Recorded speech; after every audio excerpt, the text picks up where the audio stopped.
Il y a beaucoup de confusion au niveau des différentes théories nutritionnelles et on voit de plus en plus de livres qui suggèrent toutes sortes de nouveaux régimes, manger selon son groupe sanguin, manger selon les combinaisons alimentaires, manger selon les approches macrobiotiques, etc., etc.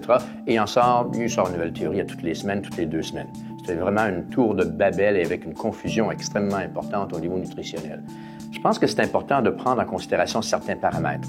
Dans un premier temps, la plupart des auteurs qui écrivent des livres de ce genre vont recommander des régimes qui les ont effectivement aidés. Ils sont bien intentionnés, mais ça ne veut pas dire que ce régime-là va aider tout le monde de la même façon.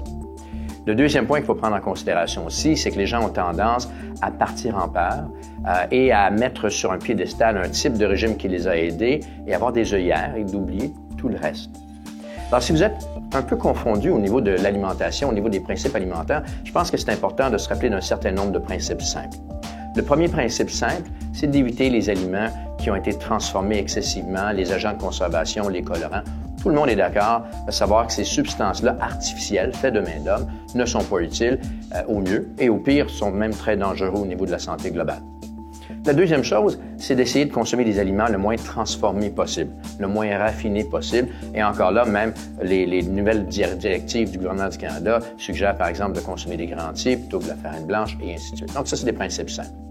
Un autre principe de base qui est important, c'est d'essayer de vous organiser pour consommer des protéines à tous les repas, incluant le petit déjeuner. Il ne faut pas oublier que lorsqu'on parle de protéines, on ne parle pas seulement de tissu musculaire, nos os, notre peau, nos muqueuses gastro-intestinales, respiratoires, génito-urinaires, nos neurotransmetteurs, nos anticorps, nos cellules cérébrales sont tous faites de protéines, comme le sont d'ailleurs nos hormones. Donc, on a besoin de protéines, on en a besoin de beaucoup, pas en excès, mais beaucoup, et idéalement à tous les repas.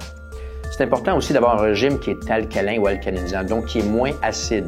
Et pour ce faire, c'est important de consommer des fruits et surtout beaucoup de légumes. Peut-être 40 à 50 de légumes à vos repas du midi et du soir. Et les protéines, il faut y ramener des protéines, on va revenir dessus. C'est important de consommer des protéines et animales et végétales. Si vous êtes végétarien, faites attention, c'est possible d'avoir une très bonne alimentation végétarienne, mais c'est plus difficile au niveau des protéines. L'autre chose qu'il faut faire, et une des plus importantes, c'est réduire significativement le sucre. Il y a à peu près 100 ans de ça, on consommait 30-35 livres de sucre par personne par année.